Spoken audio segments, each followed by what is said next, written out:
સુરત જિલ્લાના અંતરિયાળ આદિવાસી વિસ્તાર એવા ઉમરપાડા તાલુકામાં અડાણી ફાઉન્ડેશન દ્વારા 15 માર્ચથી 30 માર્ચ દરમિયાન પોષણ પખવાડિયાની ભવ્ય અને સરકારક ઉજવણી કરવામાં આવી રહી છે. સુરત જિલ્લાના અંતરિયાળ આદિવાસી વિસ્તાર એવા ઉમરપાડા તાલુકામાં અડાણી ફાઉન્ડેશન દ્વારા 15 માર્ચથી 30 માર્ચ દરમિયાન પોષણ પખવાડિયાની ભવ્ય અને સરકારક ઉજવણી કરવામાં આવી.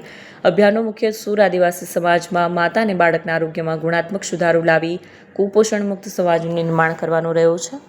આ પખવાડિયા દરમિયાન ઉમરપાડાના દુર્ગમ ગામડાઓમાં પરિવાર માર્ગદર્શન, સમૂહ ચર્ચા અને પૌષ્ટિક વાનગીઓના પ્રદર્શન જેવા કાર્યક્રમો યોજાયા હતા. મિશનની સફળતામાં સુપોષણ સંગીનીઓએ પાયાની ભૂમિકા ભજવી છે.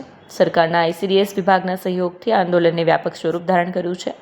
અડાણી ફાઉન્ડેશનના પ્રતિનિધિઓ મુજબ આ માત્ર ઔપચારિક ઉજવણી નહીં, પરંતુ અંતરિયાળ વિસ્તારોમાં આરોગ્યપ્રદ જીવનશૈલી માટેનું એક અજન આંદોલન છે. આ ઉમદા પહેલથી ઉમરવાડાના નબળા વર્ગોમાં પોષણ સ્તર સુધરશે અને એક સશક્ત આદિવાસી સમાજનું નિર્માણ થશે તેવી આશા વ્યક્ત કરવામાં આવી છે. હર્ષદ મહાયવંશીનો રિપોર્ટ, આઝાદ ન્યૂઝ.